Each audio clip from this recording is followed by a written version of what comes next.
Yes सरकार, नमस्कार। माहौल जो बता शानदार। आई होप आपकी पढ़ाई अच्छी चल रही है एंड यहाँ तक जो हमने पढ़ा रजिस्ट्रेशन, वहां तक आपके एंड पे पॉइंट सारे क्लियर है एंड आपके एंड पे भी आपने रिवीजन किया है अच्छे से टपाटप। आओ बच्चों, हम अब पढ़ते हैं क्या, cancellation of registration, suspension of registration and revocation of cancellation of registration. सबसे पहली बात सर, रजिस्ट्रेशन कैंसिल होना, इसकी इंपॉर्टेंस समझिए सर। इतना भारी बात क्यों होता है कैंसिलेशन? सर रजिस्ट्रेशन कैंसिल हो गया मतलब नाउ या तो आपकी दुकान बंद है या फिर आपका टर्नओवर 20 लाख रुपए से कम है तो चलेगा सर। और अगर आपका aggregate turnover more than threshold limit for registration है 10 लाख 20 लाख 40 लाख जो भी आपके लिए एप्लीकेबल है, तो सर आप टैक्सेबल सप्लाई कर ही नहीं पाएंगे अगर आपका रजिस्ट्रेशन कैंसिल हो गया तो। क्योंकि अगर आपका turnover more than threshold limit for registration है और अगर आपका रजिस्ट्रेशन कैंसिल हो गया और उसके बाद भी अगर आप टैक्सेबल सप्लाई करते हो तो ये माना जाएगा कि you are liable for registration, फिर भी आपने रजिस्ट्रेशन नहीं कराया क्योंकि कैंसिल हो गया and you are making taxable supply. तो आपको उन सप्लाईज पे जीएसटी पे करना पड़ेगा, विथ इंटरेस्ट पे करना पड़ेगा, विथ पेनल्टी पे करना पड़ेगा और आपको कोई आईटीसी भी नहीं मिलने वाला है सर, क्योंकि you are not registered in GST. आपका रजिस्ट्रेशन क्या हो गया, कैंसिल। तो उस केस में you can't issue tax invoice to the customer, आप कस्टमर से टैक्स भी नहीं ले सकते मेरे बच्चों।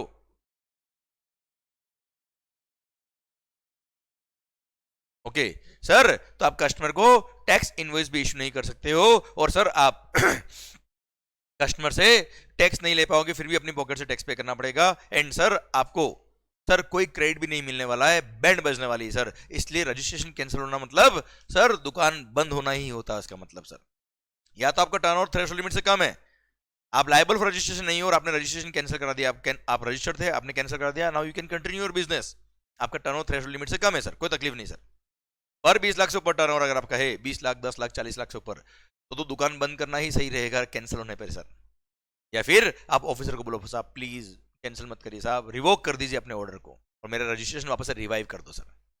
क्लियर, डन, समझे मेरी बात? ओके सर, चिराग भाई बोल रहे हैं क्या sir, your chart book is really jam, thank you so much बच्चों। क्लियर सर, आपके लिए सर मैंने समरी बुक जो दिया है, आपके लिए जो मैंने चार्ट बुक दिया है, आपको कोई सेपरेट नोट्स बनाने की मेहनत करनी नहीं है, वो सारी मेहनत मैंने ऑलरेडी आपके लिए की हुई है बेटा, ठीक है? इसलिए मस्त होके पढ़ो, which is more important. Okay, और क्वेश्चनर बुक तो शानदार बुक है बेटा सर, शायद इंडिया की कोई ऐसी बुक नहीं होगी जिसके अंदर सारे क्वेश्चंस कवर्ड है, past exam papers, RTPs, MTPs, study material के सारे क्वेश्चंस, एमसीक्यूज, वो भी सारे अमेंडेड आंसर। ओके चलिए सरकार, आइए बच्चों हम बात करते हैं क्या, कैंसिलेशन कब होता है, कैसे होता है, उसके बारे में बात करते हैं। कैंसिलेशन रजिस्ट्रेशन, सबसे पहली बात वॉलंटरी कैंसिलेशन, जहां पे registered person no more requires it. जैसे आपका थ्रेशोल्ड लिमिट फॉर रजिस्ट्रेशन कम हो गया, मतलब आपका टर्नओवर कम हो गया सर, थ्रेशोल्ड लिमिट से कम हो गया सर, और अब आपको लगता है कि नहीं यार मेरे को रजिस्ट्रेशन जरूरत नहीं सर, अननेसेसरी रजिस्ट्रेशन करा रखा है इसलिए जीएसटी पे करना पड़ता है, सारे कंप्लायंस करने पड़ते हैं सर। या फिर पहले आप इंटरस्टेट सप्लाई ऑफ गुड्स कर रहे थे इसलिए रजिस्ट्रेशन कराया था, ऑल्दो आपका टर्नओवर कम था, अब आपने इंटरस्टेट सप्लाई करना बंद कर दिया, या किसी और कारण से आपका कंपलसरी रजिस्ट्रेशन आपने कराया था इस पर सेक्शन में 24, अब आपको रजिस्ट्रेशन की रिक्वायरमेंट नहीं है, आप कैंसिल करा रहे हो sir. Second, suo moto cancellation by proper officer, where the proper officer considers the registration liable for cancellation in view of certain defaults. आपने कुछ डिफॉल्ट्स किए, उसकी वजह से your registration liable to be cancelled. Clear, अगर ये कोई reason है तो ऐसे केस में सर डिपार्टमेंट के ऑफिसर आपका रजिस्ट्रेशन क्या कर सकते हैं बेटा, कैंसिल कर सकते हैं। नाउ नाउ सर वो कौन कौन से सर्कमस्टेंसेस होंगे देखना sir, circumstances where registration liable to be cancelled.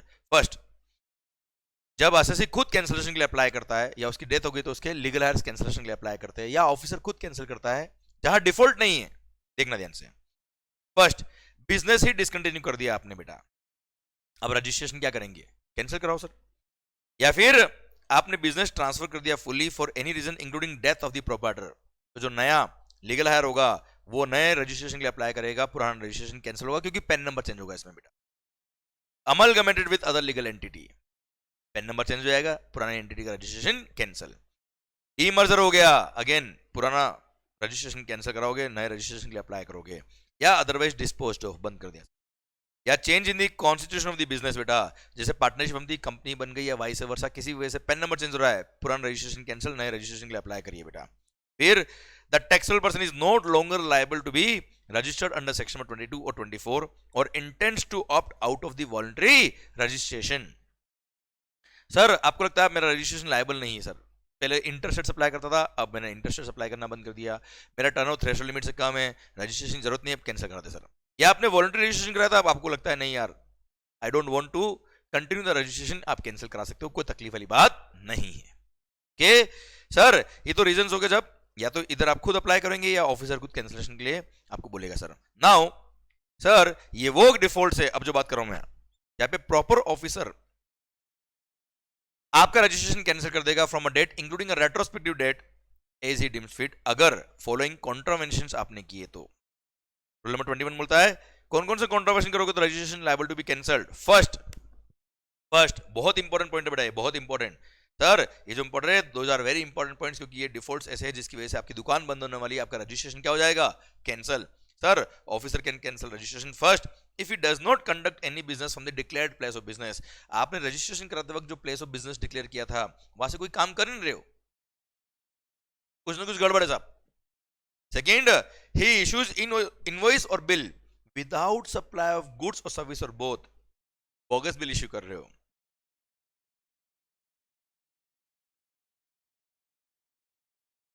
In violations of the provisions of the act और the rules made thereunder बेटा। या फिर sir if he violates the provisions of section number 171 that is anti profiting measure. अब anti profiting measure क्या होता है ये हम पढ़ेंगे कहां, फाइनल लेवल पे आने के बाद। क्लियर, अभी केवल इतना ध्यान रखिए कि सर अगर कभी रेट ऑफ टैक्स 18% था किसी सप्लाई पर और गवर्नमेंट ने अमेंडमेंट करके रेट ऑफ टैक्स कम कर दिया, जैसे 12% कर दिया या 5% कर दिया, फिर भी आप कस्टमर को जो आप गुड्स बेच रहे हो उसकी प्राइस आपने कम नहीं करी, पहले 100 रुपए इंक्लूडिंग टैक्स आपकी प्राइस थी, रेट ऑफ टैक्स 12% कर दिया, उसके बाद भी 100 रुपए प्राइस इंक्लूडिंग टैक्स है, इसका मतलब आप कस्टमर से एक्स्ट्रा प्रॉफिट कमा रहे हो, 6% रेट ऑफ टैक्स कम हुआ है सर, उसका कोई फायदा अपने कस्टमर को पास ऑन नहीं किया, उसको बोलते हैं एंटी प्रॉफिटिंग मेजर। तो ऐसे केस में your registration liable to be cancelled. Okay, पर डिटेल में बात नहीं कर रहे, हम पढ़ेंगे फाइनल लेवल पे इसको।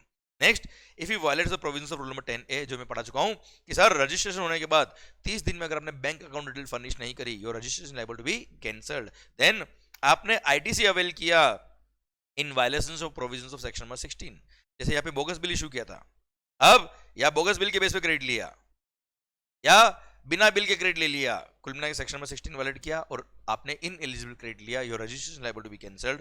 देन आपने जो जीएसटीआर 1 फाइल किया as amended by form note GSTR 1A, उसमें जो टर्नओवर दिखाया और आपके जीएसटीआर 3B में जो आपने सप्लाई दिखाई है सर उसमें डिफरेंस था बेटा। यहां जीएसटीआर 1 में आपने सेल दिखाई 1 CR की और 3B में सेल दिखाई कितनी 10 लाख की बेटा। इट मींस टैक्स तो पे किया होगा आपने 10 लाख पर और जीएसटीआर 1 के थ्रू आपने आईटीसी पास ऑन कर दी होगी 1 करोड़ पे जो टैक्स लगता है वो गवर्नमेंट को लॉस हो गया ना यार। Your registration liable to be cancelled. पढ़ना, furnishes details of outward supplies in form number GSTR 1 is amended in form number GSTR 1A if any for one or more tax periods which is in excess of the outward supplies declared by him in his valid return that is GSTR 3B for the said tax period। आपने क्या किया, 1 के अंदर GSTR 1 जो outward supply होता है जिसके base पर रेसिपिएंट को क्रेडिट मिलता है बेटा, उसमें सेल ज्यादा दिखा दी, टैक्स पे करते वक्त 3B फाइल करते वक्त आपने सेल कम दिखाई ताकि टैक्स कम पे करना पड़े। क्लियर, गलत कर रहे हो आप। Then violates the provisions of rule number 86B। 86B हमने पढ़ा था बेटा आईटीसी पढ़ते वक्त कि अगर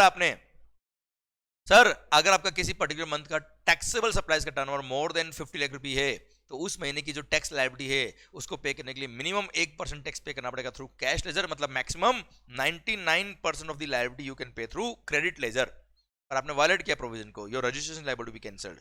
फिर पॉइंट नंबर G जो इस बार नया ऐड हुआ है, मैं पढ़ा चुका हूं ऑलरेडी बेटा आपका, सर कि आपका रजिस्ट्रेशन कैंसिल हो गया 14th Feb को योर रजिस्ट्रेशन गॉट कैंसल्ड, आपने रिवोकेशन के लिए अप्लाई किया, रिवोकेशन ऑफ कैंसिलेशन के लिए कि साहब प्लीज मेरा रजिस्ट्रेशन वापस से रिवाइव कर दो, ऑफिसर ने रिवोक कर दिया, 31 जुलाई को रजिस्ट्रेशन आपका वापस से रिवाइव हो गया।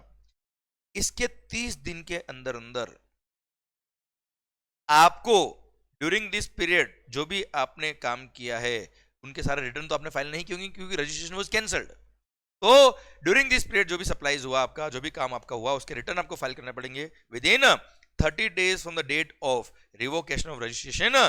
क्लियर, तो ही आपका रजिस्ट्रेशन कंटिन्यू रहेगा। नहीं तो अगर आपने 30 दिन के अंदर रिटर्न फाइल नहीं किए सर, पेंडिंग रिटर्न जितने भी थे वो, तो your registration will again be liable to be cancelled. Clear? Done. आइए क्लोज नंबर एच।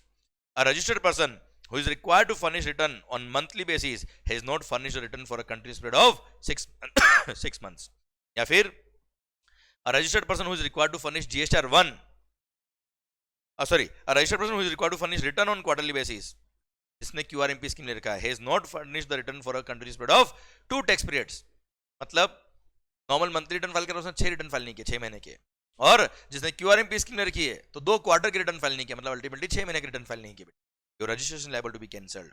ए सर, फिर पॉइंट नंबर 2 बोलता है क्या, जिसने कंपोजिशन स्कीम ले रखी है बेटा, अब उसकी रिटर्न फाइल करने की ड्यू डेट क्या बेटा, हमने पढ़ रखा है साल में एक रिटर्न फाइल करना है, फाइनेंशियल खत्म होने के बाद 30 जून तक बेटा, और उसमें भी साल में एक रिटर्न फाइल करना है, उसमें भी आप रिटर्न फाइल नहीं कर पा रहे हो और ड्यू डेट से 3 महीने एक्सपायर हो गए, your registration liable to be cancelled. Clear sir? फिर आपने वॉलंटरी रजिस्ट्रेशन लिया था पर आपने 6 महीने हो गए, 6 मंथ हो गए, अब तक बिजनेस कमेंस नहीं किया, your registration liable to be cancelled. या फिर लास्ट, आपने जो रजिस्ट्रेशन लिया था बाय मींस ऑफ फ्रॉड लिया था, सप्रेशन ऑफ फैक्ट किया था, मतलब फैक्ट्स छुपाए थे आपने, या विलफुल मिसस्टेटमेंट, मतलब आपने जानबूझ के कुछ गलत इंफॉर्मेशन दी थी डिपार्टमेंट को, your registration liable to be cancelled. अब ध्यान देना, जब भी रजिस्ट्रेशन कैंसिल होता है तो डिपार्टमेंट एक बार आपको नोटिस इश्यू करेगा, फिर प्रोसीडिंग चलेगी, उसके बाद कैंसिल होना कि नहीं होना डिसाइड होता है। तो during this period of pendency of proceedings एक बार आपका रजिस्ट्रेशन क्या कर दिया जाएगा, सस्पेंड कर दिया जाएगा बेटा, during the pendency of this proceeding of cancellation. Okay मालिक, चलिए सर, अब रजिस्ट्रेशन कैंसिल कैसे होता है, उसका procedure clear. Cancel cancel cancel, ये 3 बार बोलने से क्या रजिस्ट्रेशन कैंसिल होता है बेटा? ना। के तो सर कैसे होता है? सबसे पहली बात, अगर असेसी खुद कैंसिलेशन के लिए अप्लाई कर रहा है, जैसे उसका बिजनेस डिसकंटिन्यू हो गया या चेंज ऑफ पैन नंबर हो गया, तो ऐसे केस में जिस दिन वो इवेंट हुआ है जिसकी वजह से उसका registration was liable to be cancelled, उसके 30 डेज के अंदर अंदर वो कैंसिलेशन के लिए अप्लाई करेगा। क्लियर? और उसकी एप्लीकेशन के अंदर लिखेगा किन किन कारणों से वो रजिस्ट्रेशन कैंसिल करा रहा है। प्लस आपको पता है, मैंने आपको पढ़ाया था कि रजिस्ट्रेशन अगर कैंसिल होता है तो जितना भी इनपुट स्टॉक में है, जितना भी कैपिटल गुड्स स्टॉक में है, उनका जो प्रोपोर्शनेट आईटीसी बनता है वो, या actual tax payable on capital goods sold whichever is actual tax payable on all these goods sold whichever is higher, इतना उसको टैक्स पे करना पड़ता है। आईटीसी पढ़ते वक्त हमने पढ़ा था बेटा ये पॉइंट। क्लियर? वो इसी चैप्टर का पॉइंट था, मैंने वहां लिंक करके पढ़ाया था आपको। तो ऐसे केस में आपको स्टॉक का स्टेटमेंट भी आपको सबमिट करना पड़ता है कि ये स्टॉक मेरे पास था on the date when I applied for registration, जिस दिन से मैं रजिस्ट्रेशन के लिए कैंसिलेशन के लिए अप्लाई कर रहा हूं, उस दिन मेरे पास ये स्टॉक था जिसका मैं क्रेडिट इतना रिवर्स कर रहा हूं, इतना टैक्स पे कर रहा हूं। Clear sir? प्रॉपर ऑफिसर देगा, विद इन 30 डेज देगा बेटा। क्लियर? अब फिर प्रॉपर ऑफिसर आपकी एप्लीकेशन एग्जामिन करेगा और विद इन 30 डेज वो ऑर्डर पास करेंगे कैंसिलेशन के लिए, कि उनको लगता है कि हाँ एवरीथिंग इज फाइन, कोई ड्यूज बाकी नहीं आपका, आपने स्टॉक का जो आईटीसी था वो टैक्स पे कर दिया है, आपको वो ऑर्डर पास कर देगा फॉर कैंसिलेशन ऑफ रजिस्ट्रेशन बेटा। ओके, अब आ रहा है बात किसका, जब प्रॉपर ऑफिसर खुद कैंसिल करता है कि जा कबूतर जा, और sir proper officer is cancelling the registration suo motu, तो ऐसे केस में सबसे पहले आपको वो प्रिंसिपल ऑफ नेचुरल जस्टिस क्या बोलता है, एक बार opportunity of being heard will be given to the assessee बेटा, इसलिए वो आपको शो कोज नोटिस इश्यू करेंगे कि अगले 7 दिन में रिप्लाई करे और बताए हमको ये दुख हो रहा है, इन कारणों से हम चाहते हैं आपका रजिस्ट्रेशन क्या हो जाए, कैंसल। जैसे ये वायलेशंस आपने किया था, अभी हमने पढ़े ना बेटा, उसमें लिखेंगे नोटिस में कि इनमें से कौन सा कारण था जिसकी वजह से आपका रजिस्ट्रेशन हम क्या कर रहे हैं, कैंसिल कर रहे हैं। Show cause why your registration should not be cancelled, और अगले 7 दिन में आपको रिप्लाई देना पड़ेगा। अगर रिप्लाई सेटिस्फैक्टरी लगा तो proper officer will drop the proceedings and will pass the order कि हम रजिस्ट्रेशन कैंसिल नहीं कर रहे साहब, और उनको लगता है कि मामला गड़बड़ है, आपके रिप्लाई से वो सेटिस्फाई नहीं हुए, तो ऐसे केस में वो ऑर्डर पास कर देंगे विद इन 30 डेज, जिस दिन आपने रिप्लाई दिया उसके 30 दिन में ऑर्डर पास कर देंगे regarding cancellation of registration. Clear? Done. अब एक बात ध्यान रखना बेटा, सर आप शोकोज नोटिस का रिप्लाई देंगे कितने दिन में बेटा, 7 दिन में, पर instead of replying to the show cause notice, जिस डिफॉल्ट की वजह से आपने आपका रजिस्ट्रेशन ऑफिसर कैंसिल कर रहा है, उस डिफॉल्ट को ही आपने 7 दिन के अंदर रेक्टिफाई कर दिया। जैसे 6 महीने के रिटर्न पेंडिंग थे बेटा आपके,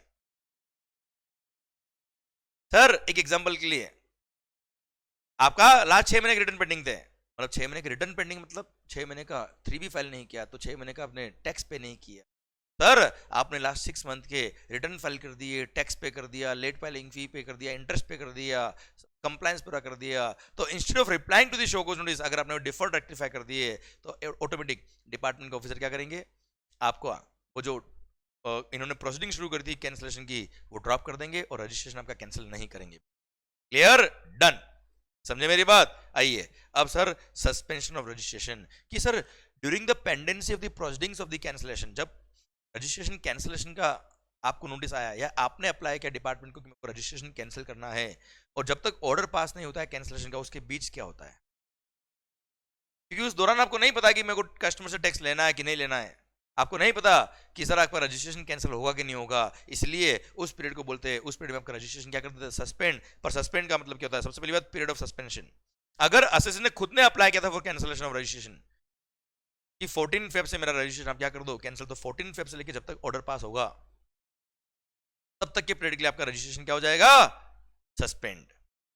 सेकंड, सस्पेंशन बाय डिपार्टमेंट, जब प्रॉपर ऑफिसर आपको रजिस्ट्रेशन कैंसिलेशन का नोटिस इश्यू करता है तो उसमें जो डेट लिखी होगी इस दिन से हम आपका रजिस्ट्रेशन कैंसिल करना चाहते हैं, उस दिन से लेके जब वो ऑर्डर पास होगा रिगार्डिंग कैंसिल हुआ कि नहीं हुआ फाइनल, तब तक आपका रजिस्ट्रेशन क्या हो जाएगा, सस्पेंड।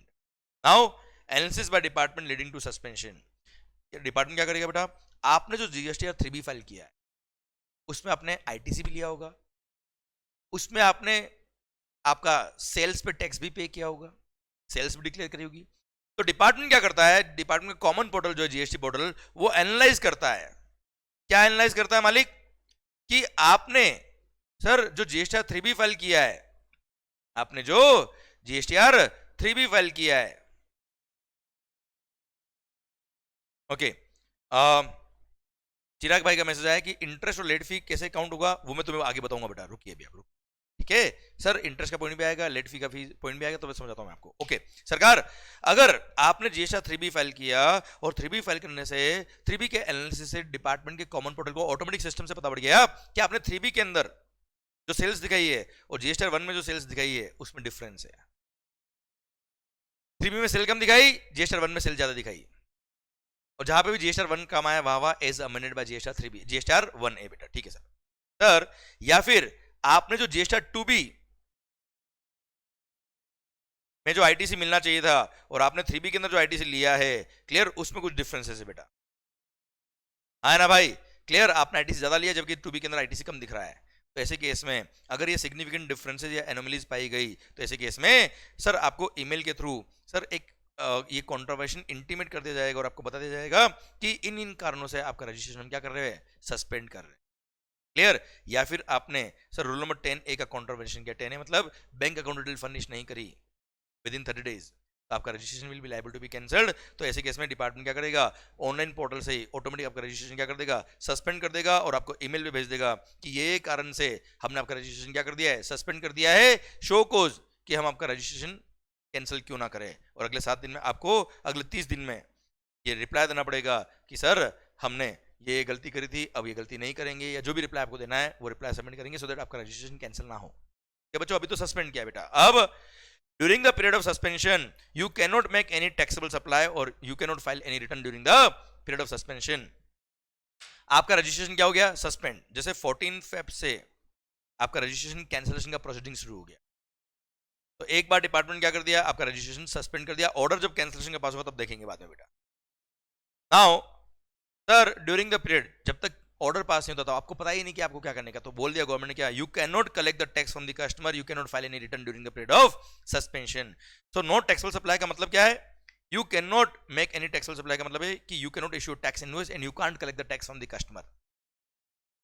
क्लियर, आप नॉर्मल सप्लाई करिए, टैक्स इनवॉइस इश्यू मत करिए, नॉर्मल बिल इश्यू करिए, but you can't collect the tax from the customer. पर कल को मान लो सस्पेंशन विड्रॉ हो गया और रजिस्ट्रेशन कैंसिल नहीं हुआ, तो ड्यूरिंग द पीरियड जो आपने सप्लाई किया था उसके लिए नॉर्मल बिल इशू किया, आपने टैक्स इनवॉइस इशू नहीं किए, तो सर ड्यूरिंग दिस पीरियड आप क्या करेंगे, अगर आपका रजिस्ट्रेशन बाद में कैंसिल नहीं हुआ तो ऐसे केस में सर वो रिवाइज टैक्स इनवॉइस जब इशू करते थे ना बेटा, वही प्रोविजन यहां लगेंगे बेटा, कि जैसे मान लो 14 फेब को रजिस्ट्रेशन सस्पेंड हुआ, 15 मार्च को समझ में आ गया कि रजिस्ट्रेशन कैंसिल नहीं हो रहा है सर, प्रोसीडिंग विड्रॉ हो गई, तो ड्यूरिंग दिस पीरियड जो आपने सप्लाई किया है 14 फरवरी से लेकर 15 मार्च तक, उस पीरियड में आपको टैक्स इनवॉइस इशू करने की जरूरत नहीं है, पर 15 मार्च से एक महीने के अंदर अंदर within 1 month you will have to issue revise tax invoice for all this tax periods. Sir 14 फरवरी से लेकर 15 मार्च तक जो सप्लाई किया है आपने, उन सब के लिए आप रिवाइज टैक्स इनवॉइस इशू करेंगे, कस्टमर को इनवॉइस इशू करके सर जो टैक्स बनता था वो आप लेंगे और कस्टमर को उस इनवॉइस के बेस पे आईटीसी मिल जाएगा। और ड्यूरिंग दिस पीरियड आपने रिटर्न भी फाइल नहीं किए तो अब रिटर्न आप फाइल कर देना फॉर दिस पीरियड ऑल्सो बेटा। और रिटर्न के लिए फर्स्ट रिटर्न के जो प्रोविजन होते हैं वो यहाँ पे अप्लाई होंगे बेटा, ठीक है, कोई खास बात नहीं बेटा। अब यहाँ देखिए, no refund during suspension, during the period of suspension you can not apply for refund. Apply भी किया तो रिफंड नहीं मिलेगा बेटा। रिवोकेशन ऑफ सस्पेंशन, अगर मान लो सर अगर आपका रजिस्ट्रेशन क्या हो गया कैंसिल, तो सस्पेंशन विड्रॉ हो जाएगा और जिस दिन से सस्पेंशन हुआ था रजिस्ट्रेशन उस दिन से मान लेंगे रजिस्ट्रेशन क्या हो गया कैंसिल। पर अगर मान लो रजिस्ट्रेशन कैंसिल नहीं हुआ, रिवाइव कर दिया, जैसे कि इसमें जिस दिन से रजिस्ट्रेशन सस्पेंड किया था उस दिन से मान लेंगे रजिस्ट्रेशन वापस से क्या हो गया रिवाइव हो गया और कोई रजिस्ट्रेशन कैंसिल नहीं हुआ आपका बेटा। हाँ है ना भाई, क्लियर, डन। सरकार ये रीजन यहाँ पे लिखे बेटा आपके लिए, कोई खास बात नहीं है। आओ बच्चों,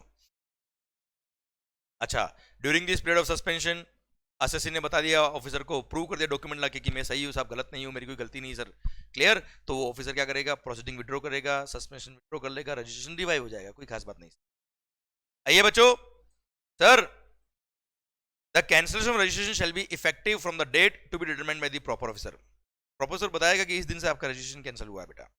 ही will direct the taxable person to pay arrears of any tax, interest और penalty including the amount liable to be paid under section 29 subsection 5। मतलब सर याद है बेटा, जितना भी स्टॉक अगर आपका रजिस्ट्रेशन कैंसिल हो गया तो जितना भी टैक्स बाकी है विद इंटरेस्ट विद पेनल्टी पे करो, प्लस जितना भी स्टॉक आपके पास पड़ा है इनपुट और कैपिटल गुड्स का, उन सब पे आपको टैक्स पे करना पड़ता है, जितना प्रोपोर्शनल आईटीसी बनेगा वो, या उनकी ट्रांजेक्शन पे जो जीएसटी बनता है वो, whichever is higher tax pay करना पड़ता है, जो हमने ऑलरेडी डिस्कस कर लिया था कहां पे, चैप्टर नंबर 5 आईटीसी पढ़ते वक्त बच्चों। Okay done. आइए other points regarding cancellation. A person to whom a UIN has been granted, unique identification number, foreign embassy वगैरह बेटा, under rule number 17 can not apply for cancellation of registration, वो कभी भी cancellation of registration के लिए apply नहीं कर सकते। अब मान लो आपका रजिस्ट्रेशन कैंसिल हो गया और आपका कोई 15 लाख का टैक्स बाकी था, तो क्या डिपार्टमेंट को आप टैक्स नहीं दोगे? आप ये बोल दोगे मेरा रजिस्ट्रेशन कैंसिल हो गया, आप मेरे से बात ही नहीं करने, ऐसा होता है क्या? तो ब्रेकअप हुआ है क्या गर्लफ्रेंड से? सरकार the registration will not affect your liability, अगर कोई लायबिलिटी तो still it is payable by you to the department. Clear, नहीं पे किया तो वो रिकवरी करेंगे बेटा। ओके चलिए, ये कैंसिलेशन और सस्पेंशन की बात खत्म होती है बेटा। अब आ रहा है क्या, revocation of cancellation of registration. Sir revocation, अब सर आप सोचिए अगर किसी एसएससी का रजिस्ट्रेशन क्या हो गया, कैंसिल हो गया।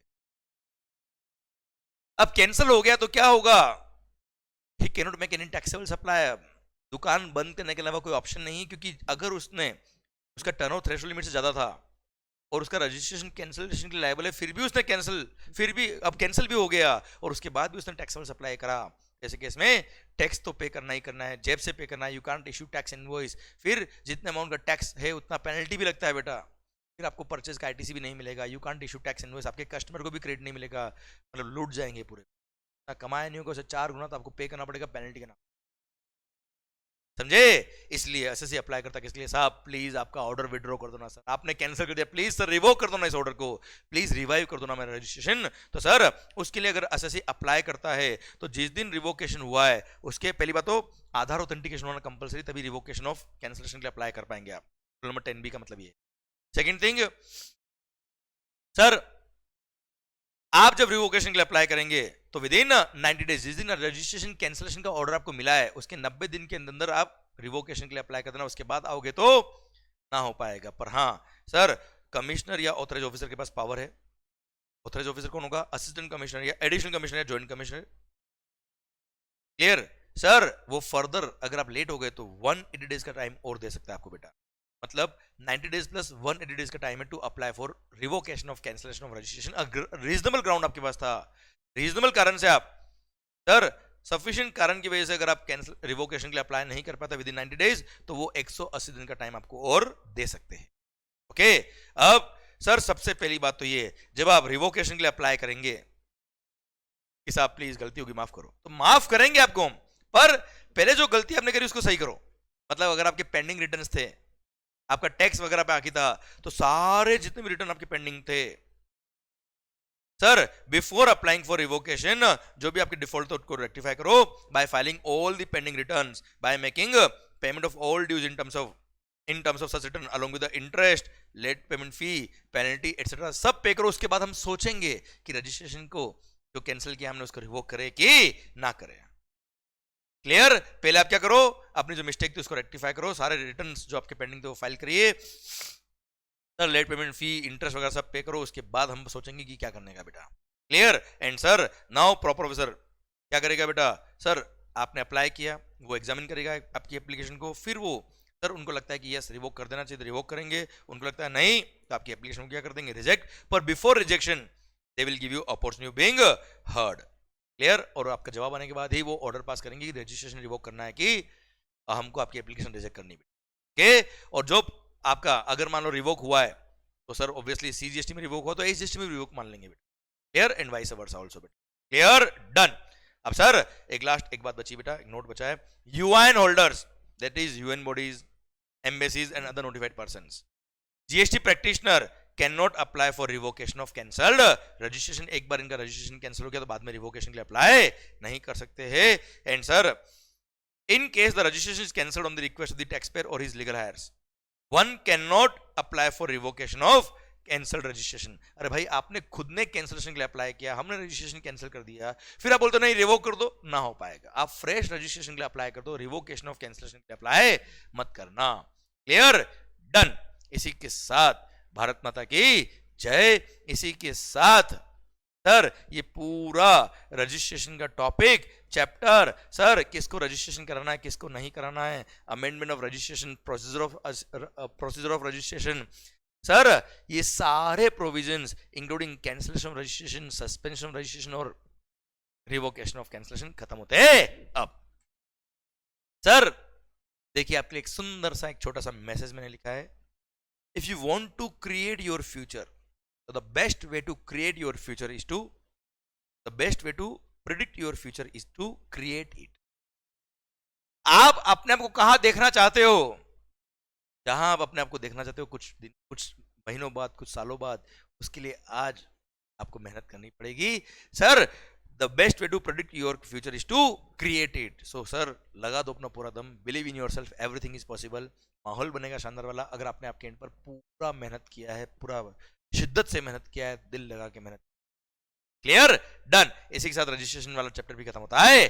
अब ये लेक्चर को मैं यही स्टॉप कर रहा हूं बच्चा। क्लियर? और उसके बाद हम शुरू कर रहे हैं क्या, अगला टॉपिक, अगला चैप्टर। भारत माता की जय।